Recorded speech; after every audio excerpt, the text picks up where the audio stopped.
CHF Canada 2016 Annual Report. Here we go. Good day, ladies and gentlemen. Bienvenue. Welcome to your annual meeting. We're trying something a little different this year with a video interview format, which we hope you will enjoy. And hopefully you can use this to share after the annual meeting with your fellow co-op members and co-op supporters. With me in the beautiful lobby of Athletes Village Housing Cooperative in Vancouver are CHF Canada's President, Anne Davidson, and Executive Director, Nicholas Gazzard. First, I'm going to turn to you, Anne. I wonder if you could share with us, from your perspective as President, some of the highlights. Well, certainly a federal election campaign and the You Hold the Key campaign that we launched right across the country. It was wonderful to see the way that the members were engaged in this, how they got involved, the town hall meetings and meetings with MPs that were held across the country. Then the sweep of the Liberals was a bit of a surprise, I think, to the whole country. But for us, it worked out very well because we had forged very good relationships with MPs across the country, particularly in Ontario. And then when you saw the letter from the Prime Minister, the mandate letter to the ministers, that co-op housing was mentioned there, and the end of subsidy, well, that was a real shot in the arm for us. We really felt as if we were getting closer to dealing with that issue of subsidy. Is there anything you'd like to add to that, Nicholas? I think Anne sort of captured most of it. I'd have to say it's probably the best and most organised election campaign that CHF Canada has ever run. We were surprised the way the election turned out, but agreeably so, because we'd had these commitments. And I think what's really worth underlining is the role that our members at the grassroots level played in that campaign, because politicians don't necessarily listen to people like me who are paid to talk, but they do listen to members who speak from their heart. So where does this put us in the You Hold the Key campaign? Are we done, or do we have more to do, and what would it be? I'd say that we have winning conditions. We have the federal government, I think, lined up to do the right thing. The question now is implementation and getting the provinces on side to do their bit. We've got a 2-year window of opportunity to make sure that we have lasting cost-shared programs at the provincial level. And, you know, considering what we've done, what our members have done to get us to this point, I'm very confident that we'll use this 2-year period to get what our members need. From a management perspective, what were some of the high-level trends that influenced operations? You know, the key thing for a membership association like CHF Canada is not to react to what members ask of us, but to predict what they're going to ask of us. And, you know, with the end of the operating agreement for the federal co-ops, the service needs are going to change, and they are changing already, and it's up to us to be there to provide the kinds of services that members are going to need going into the future. Can you give me an example of something? Absolutely. Our refinancing program has been very successfully launched over the past couple of years. We've got $45 million in loans out there right now with our credit union partners. We have asset management services that are being unrolled. It's going quite well now in partnership with the Housing Services Corporation in Toronto. And we're also, at this AGM, going to be launching officially our Spotlight software. So we're pretty pleased with the way things are going. But again, you know, it'll all depend on member satisfaction. Are they pleased with the services we're offering? Do they need more? So we have to keep our ear to the ground all the time. And from the perspective of the board, I wonder how 2015 was with regards to the strategic plan. I think we've done very well, and I think the board is really focused on being responsive to the members. Not that the staff aren't, of course they are, but the board is from all across the country, from every province, every region, and they live in housing co-ops. So they know what their neighbours need and what they need themselves. So they've been really focused on developing programs that fit the needs of the members, and also that we are being responsive to the members in that, for instance, we did a survey on the education programs to hear from our members what they think about our edu programs, what they'd like to see, and we're revamping it based on that. We've done other surveys as well to gauge their satisfaction with us, and we have to always be responsive to them. I think the board sees CHF Canada as trying to look ahead, anticipate what the members want, anticipate what they will need. When Nicholas was talking about the refinancing program, we started off with the refinancing. Nick Zador actually started that. And then from that, we found that there were these other needs. That's why we went into the asset management. We found that the members needed a replacement reserve plan. They needed the full asset management plan before they were ready sometimes to go for financing. So it's really led to a whole myriad of programs that we're now able to offer. So I think the board's very pleased with that. We're very happy that staff is so responsive. We're fortunate to have the kind of staff that we do. So I think it's going very well. And I talked about unifying the members themselves. That's part of the reason for doing those sort of surveys, is to make sure that we are connected to the members, that we have the right pulse there, that we're relevant to them. That's what's important, I think, to CHF Canada. And then looking at unifying the movement, the work that's been done there with the federations. We're really excited right now. Nicholas and I just came back from New Brunswick. 8 housing co-ops have merged, unified St. John. Very, very exciting to see. And that's the sort of work we need to see going forward. Nicholas, is there anything you'd like to add to Anne's comments? Scale is something we've been talking about for quite a few years now, and it's a slow-moving train for sure, but what's happening in St. John, New Brunswick is pretty awesome. What we're looking at now is finding other ways to aggregate our members without necessarily having formal mergers. There are mergers. There are land trust options. We've launched Compass Co-op, both in Ontario and Nova Scotia, and the idea of Compass is to invite co-ops that are having struggles standing alone to come in and be part of a larger housing co-op. We also want to find ways now to see if we can leverage our assets, and the best way to do that is to do it collectively. By leveraging, I mean see if we can unlock some of the value in the considerable real estate assets we have for the purposes of redevelopment, development, and expansion. And that's a really exciting, very challenging, but really exciting direction that we're headed in. And that, I think, is part of the consultations we've been doing with co-ops this spring, the Kickstart sessions.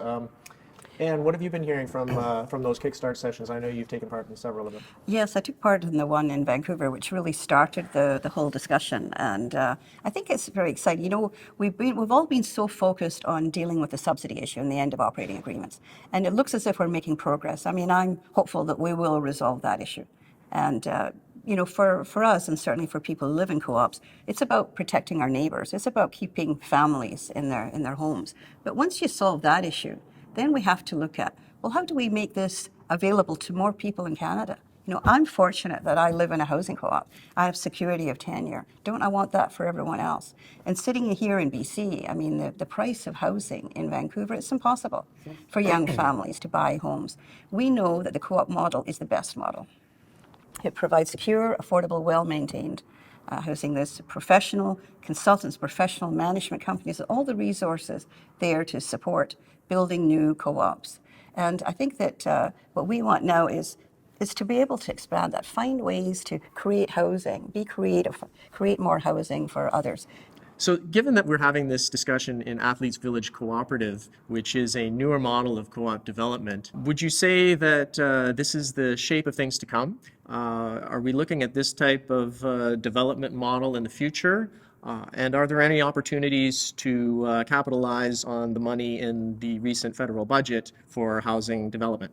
I think what Athletes Village represents is not so much a model, but a new way of thinking. This came about through a very creative partnership between the housing sector, co-op housing sector here in Vancouver, and the city. The city realized that it had an asset on its hands that could be used to provide cooperative housing to Vancouverites. The funding model is different, it's creative. And I think what you're going to see more and more are these kind of creative partnerships. I don't think it's going to be cookie cutter anymore. What the big federal programs, and for that matter, the programs in Ontario, the provincial programs, very much out of the box. It was a model, it was under certain kinds of legislation. Now we're looking at creative partnerships with all levels of government, with federal, provincial, and municipal. Will the federal government's announcement of new IH funding, investment in affordable housing funding, help? Of course it will, but that alone won't do it. We've got to see what we can bring to the table, what our cities can bring to the table, whether we can partner with the provinces to produce results that's very much like what Anne said, you know, thinking differently, thinking out of the box in this particular case, to use every possible creative tool we have to expand our sector. From your perspective, having served 6 years on the board of CHF Canada, what would you say are the highlights and what might be your hopes for the future of the sector? I'd lived for many years in a housing co-op, over 20 years in a housing co-op. And I hadn't been involved in the broader sector until I ran for the board at CHF Canada. So I came to it in a way, to the broader sector, a bit fresh. And so I look at it and I think, well, this seems so fragmented. Can't we simplify this the structure? And so I'm really excited about the work that's going on with the federations, particularly in Ontario. The federations are working well together. They're looking at their strengths, what each federation may bring to the table. They're looking at sharing resources, and I hope they'll challenge themselves to take on the tougher issues. I think the first things they've done so far are, I guess you'd call it the low-lying fruit. Low-hanging, sorry. What they've taken on at the beginning, of course, is the easy stuff, I suppose, the low-hanging fruit. But you can tell that they're very much committed to work together. And I think if we all change our focus and switch the lens to, we're all looking at the lens through the members' eyes, our members' co-ops. How do we make it better for them? How do we make the structure that we have, our movement, how do we make it simpler for them and more accessible and more responsive to them? Yes. When I was elected president, I come from BC, and the largest number of co-ops, of course, are in Ontario. And I certainly didn't know enough about Ontario. So I've really, what's really been valuable for me is being able to travel the country to all regions, to meet with federations, to meet with management companies and our members, to learn about the different models that we have, because we are different across the country. But when I came onto the board at first, there was a bit of a division, I would say, with Ontario Council and the board at CHF Canada, a little bit of tension there. And I have to say that that's a wonderful relationship.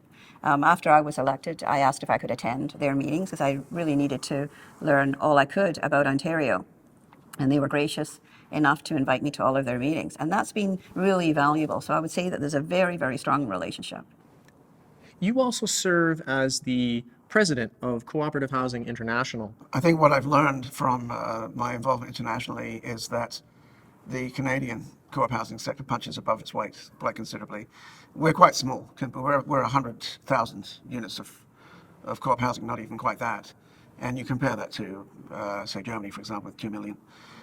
You compare it to Egypt, where 30% of the population lives in housing co-ops. So we do display, I think, a strong leadership trend, but we also learn a lot. I think one of the reasons that CHF Canada has become aware of the benefits of scale is by looking at it overseas, by seeing the scope of some of these co-op movements in other countries, in Scandinavia and other parts of Europe. And we've learned from that. We've learned the value of aggregation in different ways, but one of the things that we've really learned from international movement is the importance of not duplicating things where we don't need to do that, the importance of not working in isolation when we can work together. It's exciting being involved in the global movement. Housing cooperatives worldwide are a much more significant sector than I ever thought before I got involved. And they have stuff to learn from us, and we have a lot to learn from them as well. Is there anything you'd like to say to our members as we conclude this interview? I think I'd like to wrap up with a couple of things. Firstly, I think it's important to acknowledge that a very significant part of our membership comes from the provincial co-ops in Ontario, the ones that are under the Housing Services Act. They're going to have a long-term relationship with government going forward. We talk a lot about the federal co-ops and the end of the operating agreements, but it's important to remember that our Housing Services Act members have a different set of challenges. And I'd like to acknowledge the work that our Ontario region does in supporting those co-ops, because it can be difficult across 31 different municipalities. It's not like going to one authority like the agency or CMHC. So that's a huge challenge that our Ontario members meet. I'd like to comment on the whole idea of the end of the operating agreement, because the end is also the beginning. Mm-hmm. And we are getting past that now with the federal co-ops. And I just can't wait to stop talking about the end of the operating agreement so that we can talk about the beginning of a new era for co-op housing. And we're starting to talk about that now. We're starting to talk about that with the kinds of development possibilities that we're looking at. CHF Canada is involved with the broader housing sector in Canada and looking at innovative policy. We're part of something called the National Housing Collaborative. We're the co-op housing voice there. And what we're trying to do is see whether we can do a deep dive into certain policy areas and come up with some recommendations for a national housing strategy. The other thing I'd like to say is, I always say at the annual meeting, I get to say it at the podium, but I'll say it now, I would firstly like to acknowledge the tremendous support that we get from the board, and Anne, as our president, you personally have been an enormous supporter. But I'd also like to acknowledge the incredible job that CHF Canada staff does day in, day out. They are an incredible group. I'm very privileged to be part of them, let alone lead them. I think it's important that everybody understands that CHF Canada is a lot more than the couple of faces you see sitting here talking. Yeah, I'd like to acknowledge the same thing. I mean, we have a relatively small group of staff, and the work that they're able to achieve is just tremendous. But I mean, it's more than just being staff and doing a work. They're just as committed to our movement and to co-op housing as any member living in a co-op. They have the same passion and commitment. It's wonderful to see. Very good. Thank you both very much for this. And back to the annual meeting.